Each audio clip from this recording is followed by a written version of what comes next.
ચેપ્ટરનું નામ છે આકૃતિનું પ્રતિબિંબ શોધવું।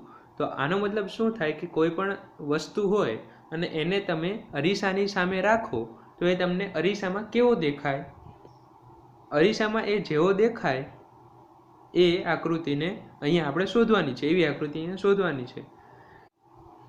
અરીસાની અંદર એવી રીતે હોય કે માની લો કે આ અરીસો છે અને અરીસાને હંમેશા આવી રીતે દર્શાવવામાં આવે, આવી રીતે આપેલું હોય તો એનો મતલબ એમ કે અરીસો છે। જે વસ્તુ અરીસાની જેટલી નજીક હોય એ વસ્તુ એટલી એની નજીક દેખાય। તો હાલ પૂરતા હું આ લાઈનને ખાલી આવી રીતે બતાવું છું। માની લો કે આ લાઈન અરીસો છે તો કોઈ પણ વસ્તુ અરીસાની જેટલી નજીક રાખી હોય એ વસ્તુ એનાથી એટલી નજીક દેખાય કે આ વસ્તુ અહીંયા રાખી છે તો એ લાઈન છે ને એ એટલી જ જગ્યા પછી, અહીંયા આટલી જગ્યા હતી તો એટલી જ જગ્યા પછી એ લાઈન આવી રીતે દેખાશે। હવે હું આ લાઈનને નીચેથી આવી રીતે કરી દઉં તો એ અરીસામાં કઈ રીતે દેખાય, તો કે આ પોઈન્ટ જેટલા હોય એ જેટલી નજીક હોય એટલા નજીક દેખાય ને જેટલા દૂર હોય એટલા દૂર દેખાય। તો અહીંયા જોઈએ તો અહીંયા આટલી બધી જગ્યા છે તો નીચે પણ અહીંયા આટલી જગ્યા કરી દેવાની અને પછી આ લાઈન દોરો, એ આવી રીતે દેખાય। બીજું એક્ઝામ્પલ લઈએ કે હું કોઈ આવો એક એરો બનાવું અને આ અરીસામાં કઈ રીતે દેખાય, તો પહેલાં આ પોઈન્ટ છે ને એને આપણે આ રીતે એક પોઈન્ટ બનાવી દઈએ। હવે આ લાઈન છે એ અરીસાથી આટલી દૂર જાય, આટલી દૂર ગઈ તો આ સાઈડ પણ આપણે એને આટલી દૂર બનાવી દેવાની, બની ગઈ। હવે નીચેની લાઈન પણ અહીંયાથી આટલી દૂર ગઈ તો એ પણ આપણે અહીંયા બનાવી દેવાની અને જે લાઈન આ છે એ દૂર જ જાય છે તો એટલી આની આ જેટલી લાંબી હશે લાઈન એટલી જ લાઈન આ લાંબી હશે। તો આપણને છે ને આ લાઈન કંઈક આવી રીતે દેખાશે। આ લાઈન આવી રીતે હતી તો અરીસામાં આ લાઈન આવી રીતે દેખાય। હું આ જે હતું આગળનું ભાગ, હવે આગળના ભાગને હું આ સાઈડ બનાવી દઉં તો આ ભાગ અહીંયાથી આટલો દૂર છે તો એટલા દૂર ઉપર હું અહીંયા એક બનાવી દઉં પોઈન્ટ અને અહીંયાથી આટલો દૂર ભાગ એક અહીંયા પોઈન્ટ બનાવી દઉં અને જે આ ભાગ છે સૌથી આગળનો એ સૌથી દૂર છે તો એ આટલે બનાવી દઉં અને પછી બનાવીએ તો એ કંઈક આવું બને અને આપણને જે મળે આકૃતિ એ કંઈક આવી હોય। એટલે કે આ આકૃતિનું પ્રતિબિંબ અરીસામાં કંઈક આવું દેખાય।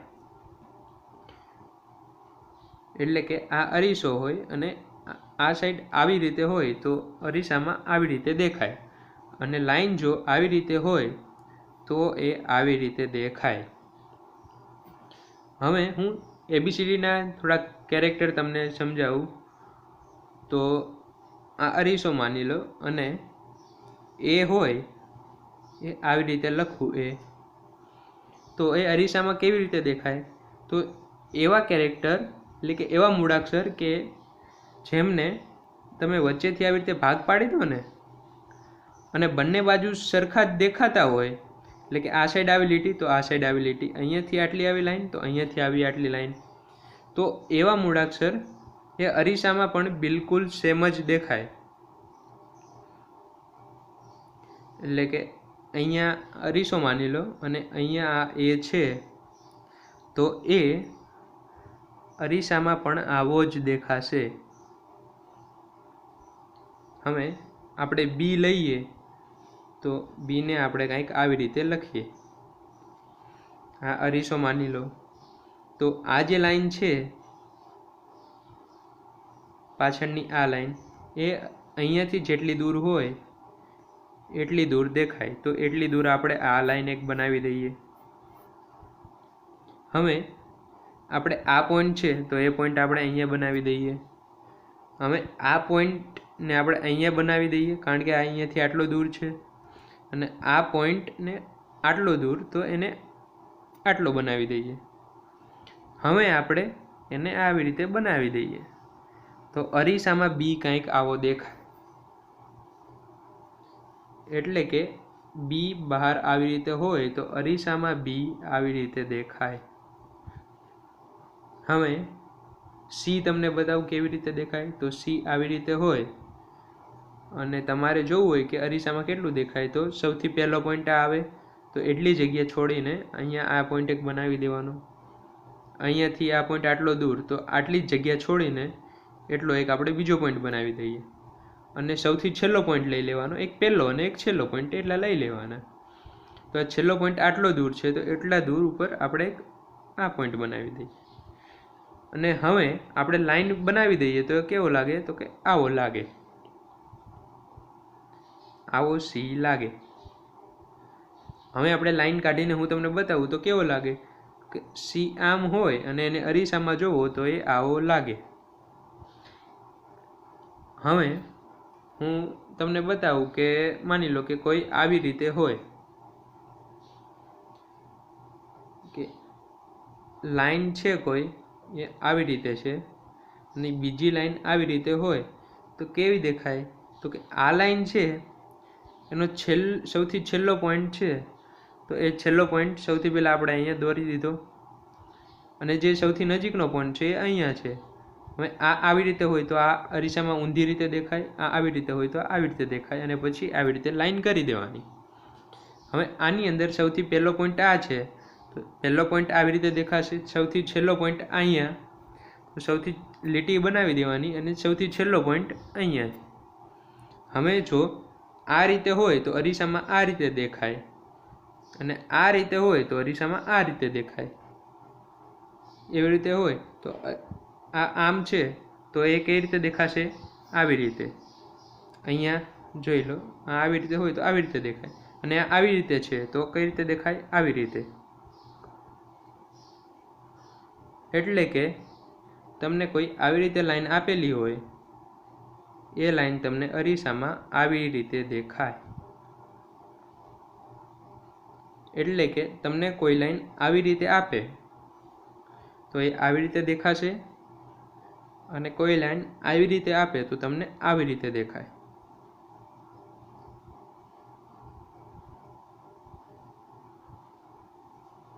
હવે આપણે પ્રશ્ન તરફ જઈએ તો આ પ્રશ્ન છે. તો આની અંદર આપણે હજી અત્યારે જ જોયું કે કઈ લાઈન કેવી રીતે દેખાય.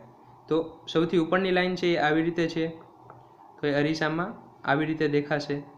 તો આપણે જોઈએ તો એક તો આ નંબર આપી દઈએ 1 2 3 અને 4. તો હવે આની અંદર ઓપ્શન નંબર એ અને ઓપ્શન નંબર 3માં આ લાઈન સરખી રીતે આપેલી છે. તો આ ઓપ્શન નંબર 2 આપણે કાઢી નાખીએ, ઓપ્શન નંબર 4 કાઢી નાખીએ. હવે વધ્યા ઓપ્શન નંબર 1 અને 3. હવે આપણે આ બીજી લાઈન જોઈએ તો સીધી લાઈન હોય એ સીધી લાઈન જ દેખાય. તો બંનેમાં સીધી લાઈન જ છે.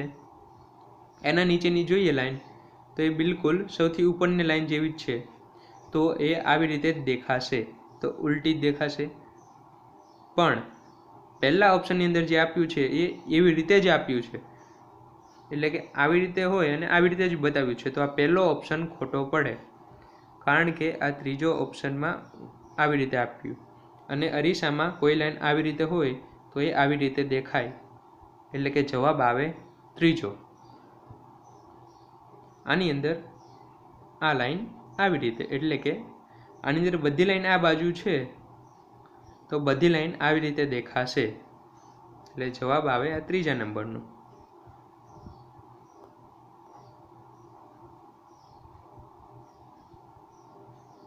હવે આગળના પ્રશ્નમાં જઈએ. જે ઊભી લાઈન હોય ને એ ઊભી લાઈન જ દેખાય.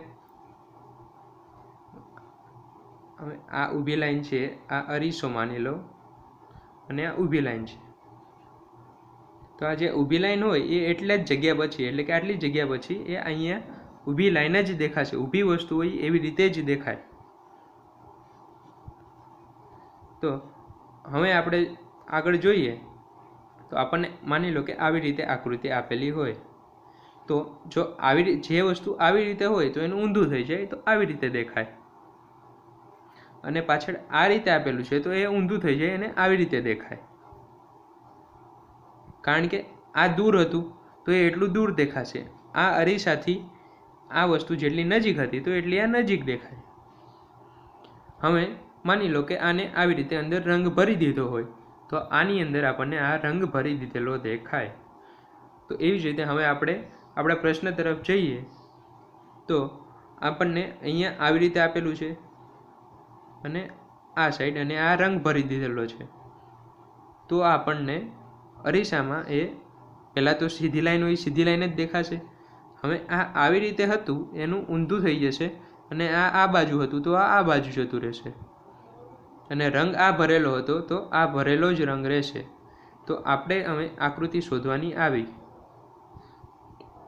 હવે એવી આકૃતિ કે પહેલી અને ચોથી આકૃતિ બંને આકૃતિ થઈ. હવે શું કે અરીસાથી આ ચોકડી છે જેટલી નજીક હોય એટલી નજીક જ દેખાય. તો આ દૂર છે અને આની અંદર આ ચોકડી નજીક છે. તો જવાબ આવે પહેલો ઓપ્શન.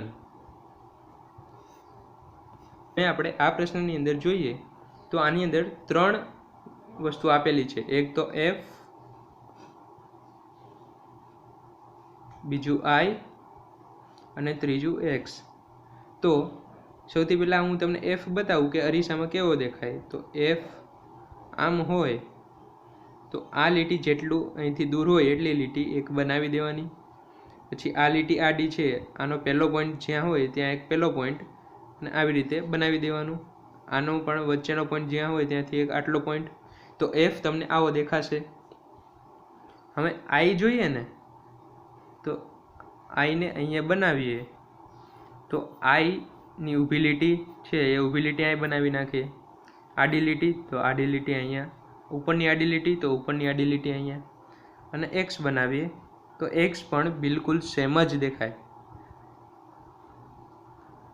તો આઈ અને એક્સ બિલકુલ એક જેવા દેખાય અને એફ છે એ ઊંધો કરી દેવાનો. હવે આની અંદર જોઈએ તો જે વસ્તુ જેટલી નજીક હોય એટલી નજીક દેખાય. તો એક્સ સૌથી નજીક છે તો એક્સ સૌથી નજીક દેખાશે. તો એક્સ આની અંદર અને આની અંદર ત્રણેયની અંદર છે એટલે આ ચોથો ઓપ્શન આવે નહીં, એ કાઢી નાખ્યો આપણે. હવે આઈ છે તો આઈ આની અંદર અને આની અંદર ત્રણેયની અંદર છે. હવે આ તો આપણે કાઢી જ નાખ્યું. આવ્યો એફનો વારો. તો એફ આવી રીતે હોય તો એ ઊંધો દેખાય હંમેશા. તો એફ આપણને સૌથી છેલ્લે આપ્યો છે તો એ આવી રીતે દેખાશે. તો આની અંદર જવાબ આવે આ બીજા નંબરનો